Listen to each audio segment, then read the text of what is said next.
حضرت ابوبکر صدیق رضی اللہ تعالیٰ عنہ فرماتے ہیں کہ جو شخص نماز پڑھنے کے بعد 2 کلمے کہہ لے تو شیطان کہتا ہے کہ اس نے میری کمر توڑ دی۔ وہ 2 کلمے کیا ہے؟ فرمایا کہ ایک تو کہا الحمدللہ، دوسرے کہا استغفر اللہ، الحمدللہ استغفر اللہ۔ جب 2 کلمے کہہ دے گا شیطان کو، انسان نماز پڑھنے کے بعد، تو شیطان کہتا ہے کہ اس آدمی نے میری کمر توڑ دی۔ کیوں؟ اس لیے کہ شیطان جو انسان کو بہکاتا ہے وہ 2 طریقوں سے بہکاتا ہے۔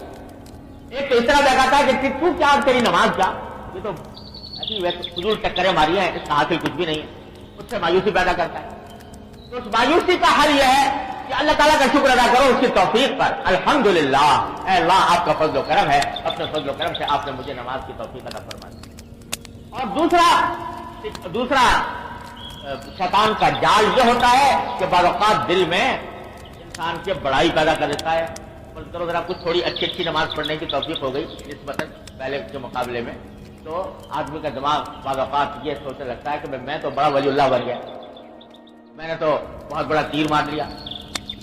عربی زبان میں ایک مثل مشہور ہے کہ صلی الحائف رکعتین وانتظر الواحد، کہ ایک حائف کہتے ہیں جلاہے کو، کہتے ہیں ایک جلاہے نے ایک مرتبہ 2 رکعتیں پڑھ لی، 2 رکعتیں کبھی پہلے پڑھی نہیں تھی، 2 رکعتیں پڑھ لی، تو 2 رکعتیں پڑھنے کے بعد اس انتظار میں بیٹھ گیا کہ اب میرے اوپر وحی نازل ہوگی اللہ تعالیٰ کی طرف سے۔ تو بعض اوقات شیطان اس طرح بہکاتا ہے کہ نماز پڑھوانے کے بعد دل میں ایک تکبر پیدا ہو گیا، بڑائی پیدا ہو گئی اپنے عمل کے طرف، یہ کہ میں نے بہت بڑا تیر مار لیا۔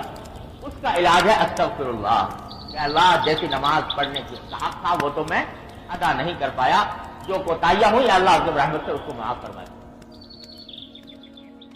بعض روایات میں منقول ہے کہ نبی کریم صلی اللہ علیہ وسلم فرماتے ہیں کہ ما عبدنا کا حق کا عبادت، ما عرفنا کا حق کا معرفت، اے اللہ ہم آپ کی عبادت کا حق نہیں ادا کر پائے۔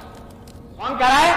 حضور نبی کریم صلی اللہ علیہ وسلم، جو رات کو کھڑے ہوتے ہیں تو پاؤں پر ورم آ جاتا ہے نماز پڑھنے میں، سجدے میں جاتے ہیں تو لوگوں کو خیال ہونے لگتا ہے کہ کہیں روح تو پرواز نہیں کر گئی، انگوٹھا ہلا کر لوگ دیکھتے ہیں کہ آیا روح تو پرواز نہیں کر گئی۔ وہ اتنی عبادت کرنے کے بعد فرماتے ہیں کہ اللہ ہم نے آپ کی عبادت کا حق ادا نہیں کیا۔ تو جب آپ یہ بات کروا رہے ہیں تو ہم کس شمار کتار میں ہیں؟ ہم تو اگر کوئی بھی پڑھنے کی توفیق ہو گئی اللہ تعالیٰ کا فضل و کرم ہے، لیکن اپنی کوتاہیوں کے اوپر استغفار ضروری ہے۔ الحمدللہ اور استغفر۔